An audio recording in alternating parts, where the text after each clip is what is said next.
सुप्रभात बच्चों।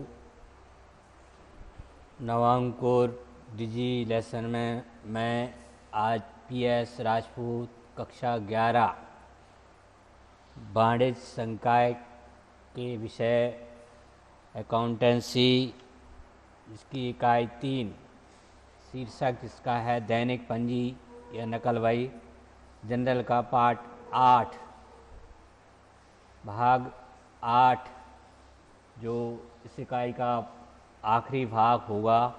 इसमें कुछ मैं विशेष जनरल एंट्रियाँ आपको बताऊंगा जिनका संबंध बच्चों बैंक से है। जैसे कि आप जानते हैं कि आधुनिक समय में व्यवसाय को आगे बढ़ाने में, व्यवसाय की प्रगति में बैंकों का बहुत बड़ा योगदान होता है।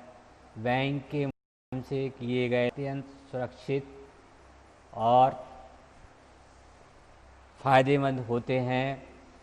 वर्तमान समय में सरकार ने व्यापारियों के लिए अधिक से अधिक लेन देन बैंक के माध्यम से करने को प्रोत्साहित करने के लिए बहुत सारी करों में फ़ायदे दिए हैं।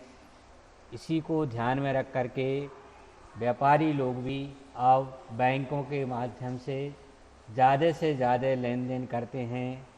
बच्चों, अब डिजिटल लेन देन का समय भी आ गया है। अभी डिजिटल लेन देन की बात यहाँ ज़्यादा नहीं हो पाएगी, लेकिन डिजिटल लेन देन आप खूब अच्छे ढंग से आप लोग भी व्यक्तिगत तौर पर करते हैं, आपके परिवार वाले करते हैं, व्यापारी लोग भी डिजिटल लेन देन करते हैं। तो अभी मैं जो परंपरागत ढंग से कुछ लेन देन होते हैं चल रहे हैं अभी भी, उनसे संबंधित जनरल की एंट्रियाँ बताऊंगा। 15 एंट्रियाँ मैंने की हैं। फिर बाकी एंट्रियाँ धीरे धीरे, बाकी प्रविष्टियाँ धीरे धीरे जैसे जैसे आपका पाठ्यक्रम बढ़ता जाएगा वैसे वैसे उनको समायोजित करते चलाएंगे। बेसिक तौर पर आपको ये 15 जनरल एंट्रियाँ आपको बैंक संबंधी लेन देन से आपको अवगत कराएंगी, बताएंगी कि बैंक में व्यापारी द्वारा किए गए लेन देन कितने सार्थक होते हैं। जैसे कि बच्चों आप जानते हैं कि व्यापारी सबसे पहले बैंक में अपना खाता खोलता है। जिस बैंक में आप लेन देन करना चाहते हैं, व्यापारी उस बैंक में आप खाता खोलता है, उसमें बैंक में नकदी जमा करना बोला जाता है। सबसे पहले हम बैंक में पैसा जमा करते हैं, ये कह सकते हैं। चाहे खाता खोलें, खाता खोलते समय सबसे पहले बैंक में हमें नगद पैसा जमा करना होते हैं, या जब भी हम बैंक में नगद पैसा जमा करेंगे तो क्या जनरल एंट्री होगी। बैंक खाता बच्चों व्यक्तिगत खाते की श्रेणी में आता है।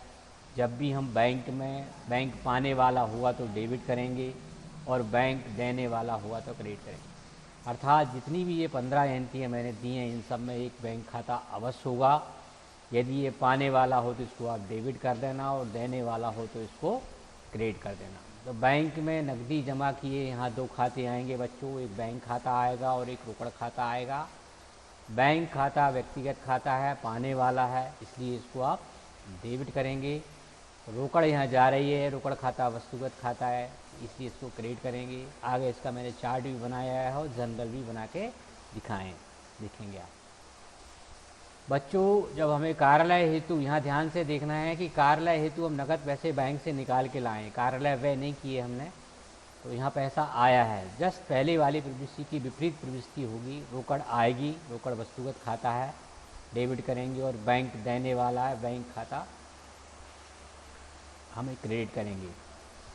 यहाँ बैंक के विषय में बच्चों में निर्देश दे देना चाहता हूँ, आपको बता देना चाहता हूँ। बहुत सारी बैंकें हैं, यहाँ केवल अपन ने बैंक शब्द का उपयोग किया है। व्यापारी लोग जैसे स्टेट बैंक में कोई का खाता है तो स्टेट बैंक का खाता लिख देता है, स्टेट बैंक ऑफ इंडिया का खाता लिख देता है। पंजाब नेशनल बैंक में है तो पंजाब नेशनल बैंक का खाता लिख देता है। कारपोरेशन बैंक में है तो कारपोरेशन, यूनियन बैंक में है तो यूनियन। बहुत सारी बैंक हैं, तो यहाँ बैंक से तात्पर्य जिस विशेष बैंक में खाता है उसका नाम भी लिखा जा सकता है। बट साधारणतः किताबों में बैंक शब्द का उपयोग किया गया है। तो बैंक में भी 4 तरह के खाते होते हैं बच्चों। एक बचत खाता होता है, एक चालू खाता होता है, एक आवर्ती खाता होता है और एक स्थायी जमा खाता होता है आपका। तो बैंक के साथ साथ जिस प्रवृत्ति का खाता है उस तरह से उसका नाम और अपन जोड़ देते हैं। साधारणतः व्यापारी लोग बैंक व्यापारियों का चालू खाता होता है, चालू खाते के माध्यम से लेन देन करते हैं, इसलिए हम बैंक के नाम से खाता खोलें। निजी व्यय हेतु बैंक से निकाले। निजी व्यय मतलब आहरण होता है, तो आहरण खाता डेबिट हो जाएगा और बैंक खाता क्रेडिट हो जाएगा। यहाँ पर आहरण खाता व्यक्तिगत खाता है, बैंक खाता भी व्यक्तिगत खाता है, तो एक को डेबिट करेंगे और दूसरे को क्रेडिट करेंगे। राम को चेक दिया, राम पाने वाला है, व्यक्तिगत खाता है, और जब भी चेक के माध्यम से पेमेंट करेंगे तो बैंक खाता आएगा हमेशा। बच्चों मैंने आपको पहले ही बता दिया कि इन सारे सौदों में एक खाता बैंक का होगा और जो व्यक्तिगत है। राम पाने वाला है इसलिए इसको डेबिट करेंगे, बैंक देने वाला है इसलिए इसको क्रेडिट करेंगे। चेक के माध्यम से किए गए सारे भुगतान हमेशा बैंक खाते में क्रेडिट होते हैं। माल खरीदा और चेक से भुगतान किया 500 रुपये, माल खरीदा है तो क्रय खाता डेबिट होगा और बैंक का खाता क्रेडिट होगा। माल खाता वस्तुगत खाता है, माल आ रहा है, आने वाली वस्तु को बच्चों हम डेबिट करते हैं और बैंक खाते जो देने वाला है उसको क्रेडिट करेंगे। मशीन खरीदी और चेक से भुगतान किया, मशीन संपत्ति है, वस्तुगत खाता है, आने वाली वस्तु को डेबिट करेंगे और बैंक खाता क्रेडिट करेंगे। अर्थात इस सवाल ये आपकी प्रविष्टि क्रमांक 4, 5, 6 में तीनों में बैंक खाता क्रेडिट है, 4 में राम का खाता डेबिट है, 5 में क्रय खाता डेबिट है और 6 में आपका मशीन खाता डेबिट होगा। तो यहाँ इससे स्पष्ट हो रहा है जब भी किसी भी व्यक्ति को किसी भी कार्य के लिए आप चेक देंगे तो 100% बैंक खाता बच्चों क्रेडिट होगा और जिस काम के लिए हम पैसा दे रहे हैं या जिस व्यक्ति को पैसा दे रहे हैं उसका खाता हमेशा डेबिट होगा। और भी आगे देखें आप, देखो चेक के माध्यम से 3 हो गए। 7वां भी देखिए आप, वेतन चेक से दिया है तो वेतन खाता डेबिट होगा और बैंक खाता क्रेडिट होगा। तो वेतन खाता नाममात्र का खाता है इसलिए इसको डेबिट किया है और बैंक खाता क्रेडिट है।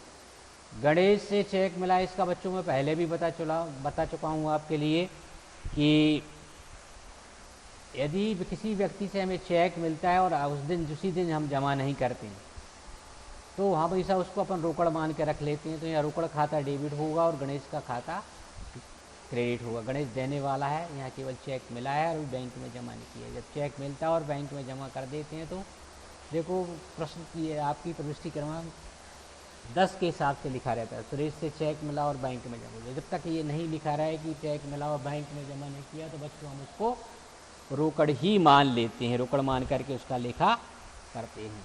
ये पहले भी आपको मैं बता चुका हूँ, फिर से ये ध्यान रखना है। एक आधुनिक उसमें इसको चेक इन हैंड के नाम से भी खाता खोल लेते हैं बच्चों। रोकड़ की जगह चेक इन हैंड करके खाता खोला जा सकता है, ये भी एक विकल्प है। दोनों ही विकल्प हैं, दोनों में से आप किसी एक विकल्प का इस्तेमाल कर सकते हैं। या तो चेक इन हैंड करके लिखें या रोकड़ खाता करके लिखें, दोनों ही ऑप्शन आपके सामने खुले। गणेश देने वाला है इसलिए क्रेडिट होगा, गणेश व्यक्ति है। गणेश से प्राप्त चेक जब आप अगले दिन बैंक में जमा करेंगे तो यहाँ फिर राशि बच्चों नहीं लिखी होती है क्योंकि जितने का चेक है उतना ही तो जमा होगा। 500 रुपये का है तो अब बैंक पाने वाला है और जिसको हमने रोकड़ मान ली थी वो रोकड़ जा रही है, तो बैंक की रोकड़ इसकी एंट्री होगी, बैंक खाता डेबिट होगा और रोकड़ खाता आपका क्रेडिट हो जाएगा। सुरेश से चेक मिला और बैंक में जमा किया, सुरेश से चेक मिला है उसको हमने क्या कर दिया, बैंक में जमा कर दिया, तो बैंक खाता डेबिट होगा और सुरेश का खाता क्रेडिट। बैंक खाता भी आपका व्यक्तिगत खाता है और सुरेश का खाता भी व्यक्तिगत खाता है, दोनों एक को डेबिट कर दिया दूसरे को हमने क्रेडिट कर दिया। बैंक खाता डेबिट और सुरेश का खाता क्रेडिट। बैंक द्वारा ब्याज दिया गया है। जो बच्चों देखो बैंक सामान्यतः आपको बचत खाते पर ब्याज देती है, आरडी खाते पर ब्याज देती है, सावधि खाते पर ब्याज देती है। तो यदि किसी व्यापारी का बचत खाता है तो बैंक द्वारा ब्याज दिया जाता है, तो बैंक क्या करती है, ब्याज की राशि आपके खाते में जमा कर देती है। तो वहाँ बैंक पाने वाली होती है और ब्याज हमारे चूँकि नाममात्र का खाता है इसलिए इसको क्रेडिट करेंगे। तो बैंक खाता डेबिट करेंगे और ब्याज खाता क्रेडिट करेंगे। यहाँ ब्याज हमें मिल रहा है, बैंक ने दिया है, आय है। बैंक जो हम करेंट अकाउंट खोलते हैं, अधिविकर्ष अकाउंट खोलते हैं, उस पर बैंक ब्याज लगाती है, बैंक हमसे ब्याज देती है। तो यहाँ दोनों चीज़ों को आप अच्छे ढंग से समझ लें। यदि बैंक हमें ब्याज देती है तो हमारे लिए आय हो गई, और बैंक हम पर ब्याज लगाती है तो व्यय हुआ।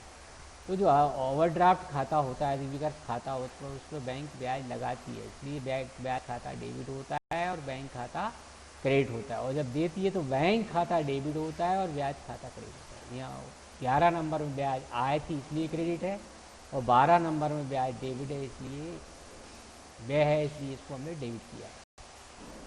बैंक द्वारा बैंक खर्च लगाया जाता है।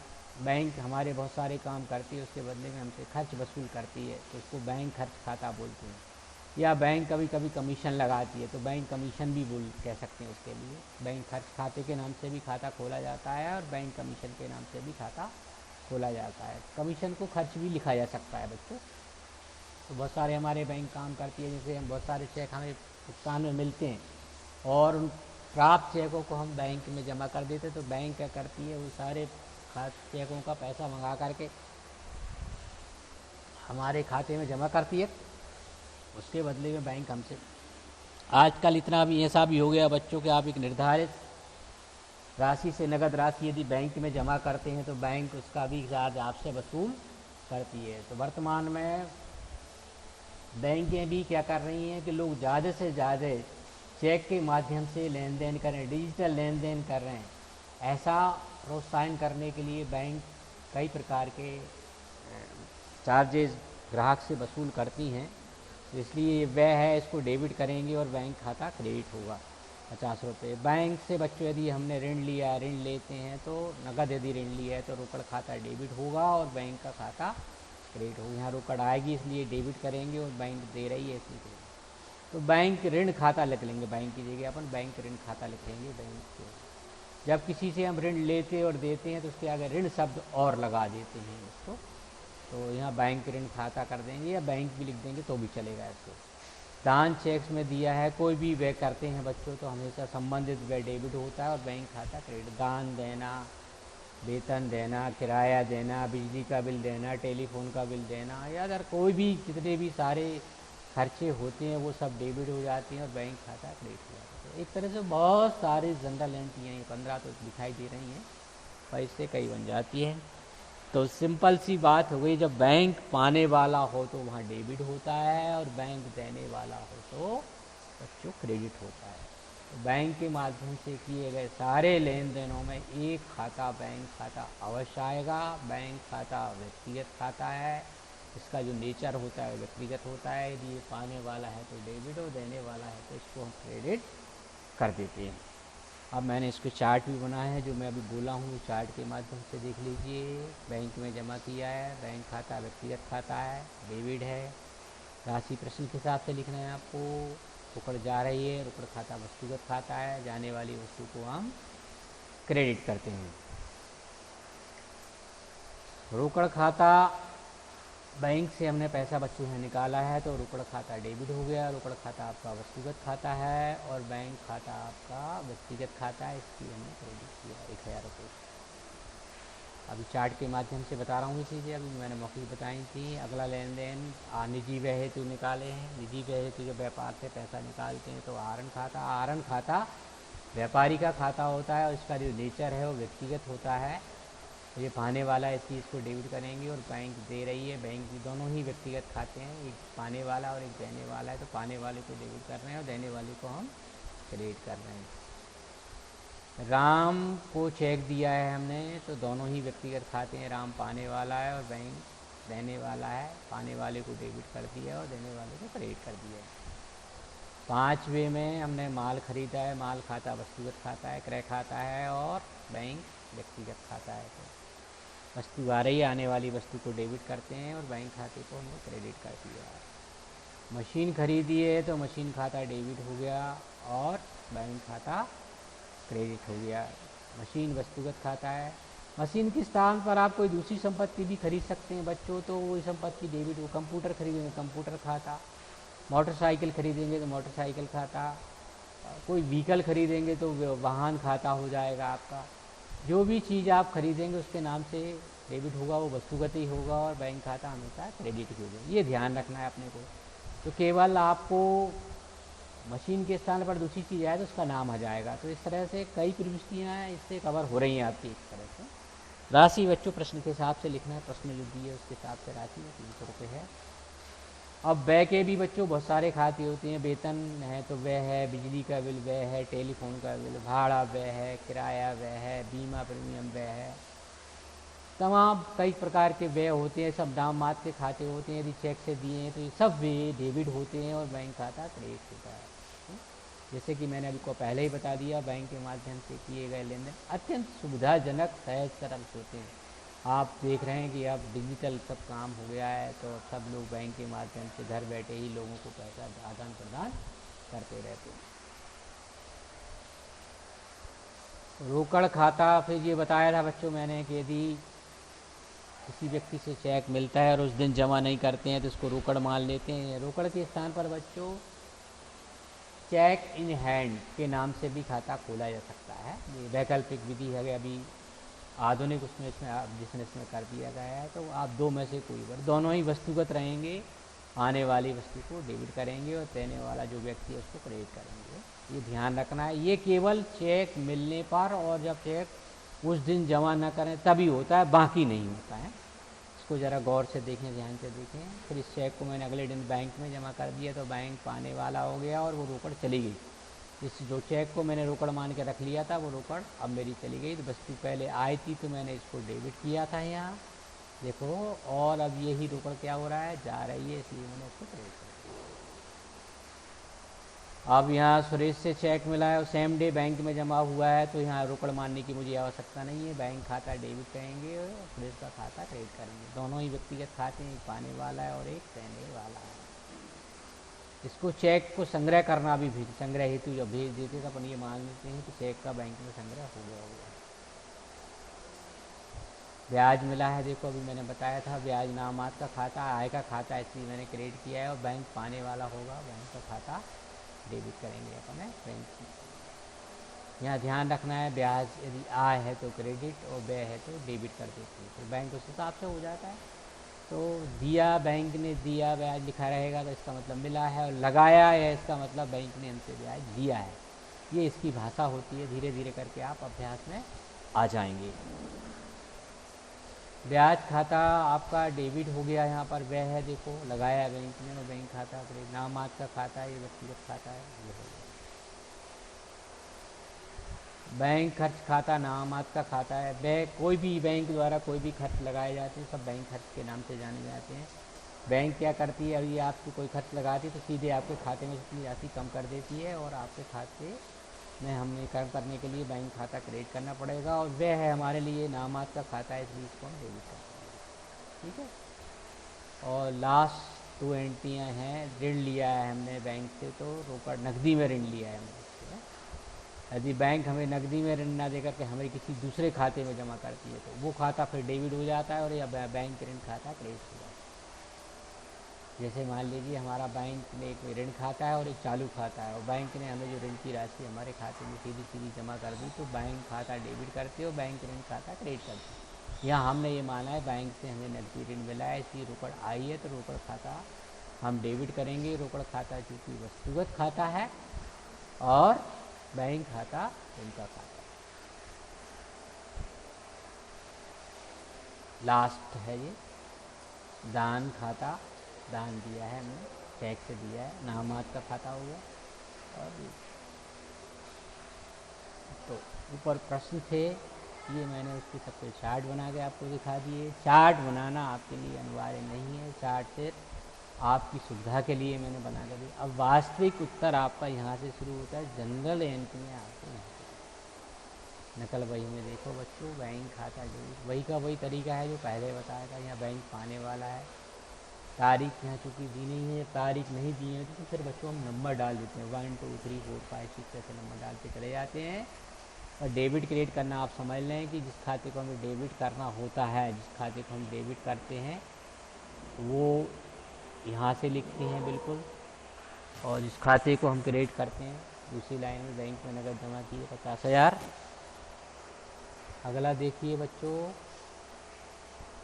नकद निकाले हैं तो रोकड़ खाता डेबिट हो गया, बैंक खाता। बस मेरा पिछला पेज भर गया था बच्चों, इसलिए पेज जब आपका भर जाता है तब आपको कैरी फॉरवर्ड करना है। कैरी फॉरवर्ड आपको लाइन के नीचे लिखना है, तो लाइन के अंदर नहीं लिखना है, उसमें लाइन के बाहर ही रहेगा। यहाँ लाइन जो है आपको विवरण वाले कॉलम में ही खींचना है, इधर नहीं खींचना है। बट जोड़ जब लगाते हैं तो रकम वाले कॉलम में खींचिए। यदि जोड़ नहीं लगा रहे हैं तो फिर आपको यहाँ लाइन खींचने की आवश्यकता नहीं है। जब आपका एक पेज भर जाता है तो इस पेज के जोड़ को अगले पेज पर ले जाते हैं, इसको कैरी फॉरवर्ड करना या शेष को आगे ले जाना बोलते हैं। सी डी भी लिखा जा सकता है या सी एफ की जगह सी डी शब्द का इस्तेमाल भी बच्चों किया जा सकता है। हिंदी में लिखना है तो शेष नीले करके लिख, नीचे ले गए करके, दोनों ही कर सकते हैं आप।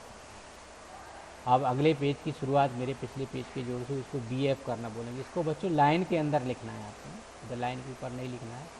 तो ये जो आपके कॉलम है उनके अंदर करना है और ये एक सीध में लिखना है, ये ध्यान रखना है आपको, ये गलती नहीं होनी चाहिए, इसको ध्यान रखना है। फिर वही दूसरी प्रविष्टि हो गई, रोकड़ खाता यहाँ डेबिट है और बैंक खाता क्रेडिट है।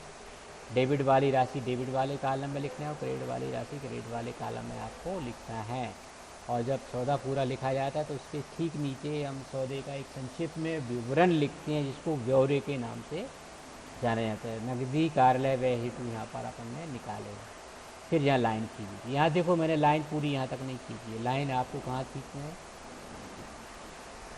फिर आहरण किया है तो आहरण खाता डेबिट हो गया और बैंक खाता आपका क्रेडिट हो गया। निजी व्यय हेतु बच्चों अपन ने बैंक से निकाल लिए हैं, डेबिट है और बैंक खाता क्रेडिट है। ये डेबिट हो गया और ये डेबिट की राशि बच्चों डेबिट वाले कॉलम में लिखना है और क्रेडिट वाले। यहाँ राशियाँ लिखते समय ये ध्यान भी रखना है, इकाई का अंक इकाई के नीचे, दाई का अंक दाई के नीचे आना चाहिए, ताकि इससे आपको जोड़ लगाने में सुविधा। अब मेरा इस पेज का जो जोड़ होगा पिछले पेज के जोड़ और इस पेज के जोड़ के बराबर होगा। देखिए 50,000 में मैंने 1,500 और जोड़े तो 51,000। फिर अब इसके बैलेंस को फिर मैं कैरी फॉरवर्ड कर दूंगा। सी एफ और बी एफ का इस्तेमाल तभी होता है बच्चों जब आपका पेज भर जाता है। यदि आपका पेज नहीं भरना है तो आपको ये काम अभी नहीं करना है, आपको तब करना है जब आपका पेज भर जाए। यहाँ आहरण खाते को मैंने डेबिट किया है, चार्ट के हिसाब से, चार्ट मैंने पहले बता दिया, निवेशन लिख दिया।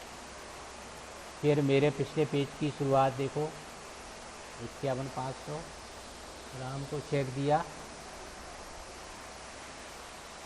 राम को चेक दिया, राम पाने वाला है और बैंक खाता क्रेडिट है, ठीक है।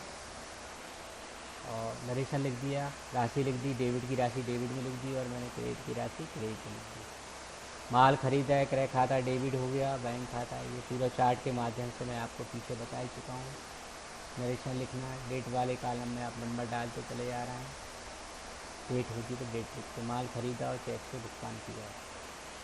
फिर इस पेज का जोड़ लगा लूँगा, ये दोनों मिलाकर के 53,000 हो गए और इस जोड़ को मैं अगले पेज पर ले जाऊँगा। अगले पेज पर मेरा 53,000।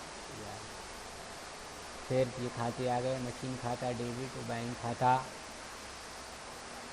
क्रेडिट हो गया, मशीन खरीदी और चेक से भुगतान किया, राशि 300 रुपये। डेबिट वाली राशि मैंने डेबिट में लिख दी, क्रेडिट वाली क्रेडिट में लिख दी। वेतन दिया है तो वेतन खाता डेबिट हो गया और बैंक खाता क्रेडिट हो गया। रकम की राशि मैंने रकम वाले कॉलम में यहाँ पर लिख दी। ये ध्यान रखना है, बड़ी सावधानी से लिखना है, बार बार आपको बताया जा रहा है। फिर मेरा पेज भर गया, फिर कैरी फॉरवर्ड करूँगा जब आपका पेज भरे तब। यदि आपका पेज नहीं भरता तो कैरी फॉरवर्ड करने वाली प्रक्रिया आप नहीं दोहराएंगे, लास्ट में सीधा जोड़ लगा देंगे।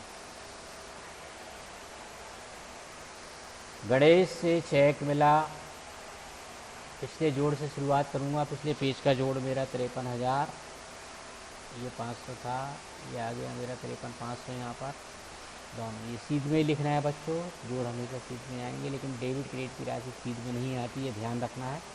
डेबिट वाली राशि डेबिट, ये देखो इसको यहाँ रोकड़ खाता आपस में क्रॉस हो जाता है, यहाँ डेबिट किया और यहाँ क्रेडिट, वास्तव में इसकी बैंक की गणेश एंट्री दिखेगी। इसके स्थान पर बच्चों आप चेक इन हैंड के नाम से भी खाता खोल, वो वस्तुगत खाता हो। ये दोनों प्रविष्टियाँ आपकी हो गई। अगला पेज मेरा 54,500 से शुरू हो गया, ये बी एफ आ गया, देखो पिछला। बैंक में सुरेश से चेक मिला और बैंक में जमा कर दिया तो बैंक खाता डेबिट हो गया और सुरेश का खाता आपका क्रेडिट हो गया। ब्याज मिला है, बैंक खाता डेबिट है और ब्याज खाता क्रेडिट है, बैंक से ब्याज मिला है, आय है, फिर जोड़ लगा दिया तो 59,600 हो गया।